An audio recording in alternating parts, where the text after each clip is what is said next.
100 বছরের মধ্যে সবচেয়ে ভয়াবহ বৃষ্টিপাত এবং বন্যার কবলে যুক্তরাষ্ট্রের টেক্সাস রাজ্য।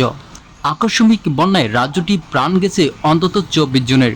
এর মধ্যে একটি গ্রীষ্মকালীন ক্যাম্প তলিয়ে গিয়ে নিখোঁজ অন্তত 20 মেয়ের শিশু। কর্তৃপক্ষ বলেছে গুয়াদালুপের নদীর পানি প্রায় 26 ফুট বেড়ে যায়। এর মধ্যে তলিয়ে গেছে বিস্তীর্ণ এলাকা। ক্ষয়ক্ষতি গেল 4 দশকের রেকর্ড ছাড়াতে বলে আশঙ্কা করা যাচ্ছে। গেল 4 দশকের মধ্যে সবচেয়ে ভয়াবহ বন্যার পরিস্থিতি মোকাবেলা করতে যাচ্ছে টেক্সাস। গত শুক্রবার কের কাউন্টিতে হঠাৎ করে ভোর থেকে শুরু হয় বৃষ্টিপাত। টানা সন্ধ্যা পর্যন্ত বৃষ্টিপাতে সৃষ্টি হয় ভয়াবহ বন্যা।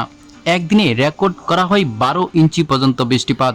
আবহাওয়া বিভাগ জানিয়েছে মাত্র 45 মিনিটে 26 ফিট বেড়ে যায় গুয়াদালুপের নদীর পানি, যা 1987 সালের ভয়াবহ বন্যার রেকর্ড ছাড়িয়ে যেতে পারে।